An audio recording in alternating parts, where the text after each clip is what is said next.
Welcome to Coaching for Creatives with Kirsten. My name is Kirsten Call. I'm a therapist-trained life coach and a children's book author. Together, we'll get the drama out of our lives and onto the page. Let's get started. You are listening to episode 123, How to See What's Right in Front of You. Yesterday, I went to lunch with a friend. I had my purse and wondered, have I forgotten anything? I looked under our table and saw something. It was obscured by the darkness, and I kind of stared at it and then got distracted and moved on. Later, when I was going out again, I realized my coat was missing. And that's when it clicked. I'd been staring at it under the table. I was looking right at it, but I still didn't know what it was. I didn't realize it was my coat. I didn't check it out to look at it more closely or more clearly. I just forgot about it until I needed my raincoat again, and then my brain reminded me of the thing I saw under the table. I went to the restaurant and I knew why I had returned and had my coat for me. How often do we miss what is right in front of us? I've noticed this happens a lot at my house. It's like not knowing where your glasses are when they're on top of your head, or losing your phone when it's literally in your pocket, or misplacing a book you're holding. So, how do we attune our minds and hearts to see the things we're missing? Number 1, pay attention. Psychologist Dan Simons did an experiment with the invisible gorilla. And many of you have maybe already seen the video. You can find it online. But basically, there were 3 players in white passing the basketball. And people were supposed to count how many passes there were.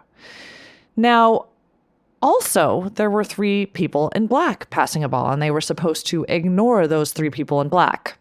So the people in the experiment are counting the passes, and as this is happening, a person in a full-body gorilla suit walks right through the middle. And it's fascinating because I actually watched this movie a long time ago, and I was trying to count the passes, and I didn't notice the gorilla. I thought it was crazy to even think about. So afterwards, they asked the people, did you notice anything unusual? And 50% of the people said no. Did they say, did you notice anyone walk through when you were counting the passes? 50% of the people said no. This gorilla not only walked through, he thumped his chest 3 times.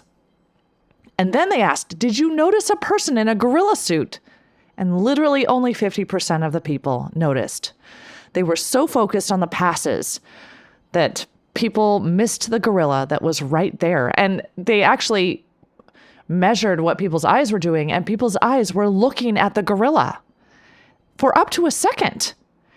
So looking isn't the same as seeing it, right? You have to pay attention to see it. Kind of like I looked at my coat and I didn't really see it. You only see those things you focus your attention on. Number 2, recognize confirmation bias. Confirmation bias is a mental filter that lets in information that agrees with what you already think and already believe and blocks out information that challenges what you think and believe. So it's kind of like the invisible gorilla. If we don't expect to see a gorilla, we won't see it. Have you noticed this phenomenon when you hear or learn about something new and all of a sudden it's everywhere? That might be your phone listening to you talk, or it could be confirmation bias. For example, let's say you believe vegetables are healthy. I definitely believe this. I will pay attention to and notice all the reels or articles or blog posts that talk about the benefits of vegetables and ignore anything that says they're not healthy, even if it's true, like they're covered in pesticides or something. So pay attention to your confirmation bias so you don't miss something that's right in front of you. Number 3, pause intentionally. We miss things because we're laser focused on something else. Look up for a broader view. Ask yourself about what you haven't considered. Number 4, reflect on what you might be missing. Set a timer and ask yourself, am I focusing too narrowly? What's happening right in front of me that I might be missing? What do I need to stop? What do I need to start? Number 5, invite other perspectives. Ask people who are different from you and think differently from you about what they think and feel and see. What did they see that you don't? Number 6, develop attentional flexibility. Attentional flexibility is the ability to shift focus between the big picture and the details. This skill allows you to zoom in when necessary, but also zoom out to see the broader picture. Developing this flexibility helps you to see. Number 7, practice mindfulness. Perhaps set a timer for 2 minutes and before you start a big project and pay attention to everything around you. What do you see? What do you hear? What shapes and colors and objects do you see? Notice movements or details you wouldn't usually notice. Number 8, open your eyes. Open your eyes and stay open to what's right in front of you. There are definitely unexpected joys you might be missing. So, as you choose to see what's right in front of you, I hope you're surprised and delighted, and I hope you see things in a new light. Until next time, keep smiling.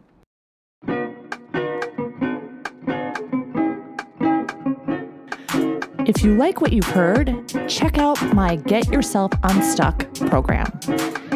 Go to KirstenCall.com. That's KirstineCall.com and schedule a free consultation today. Coaching for Creatives is produced by Kirsten Call. Music and audio engineering by James Call.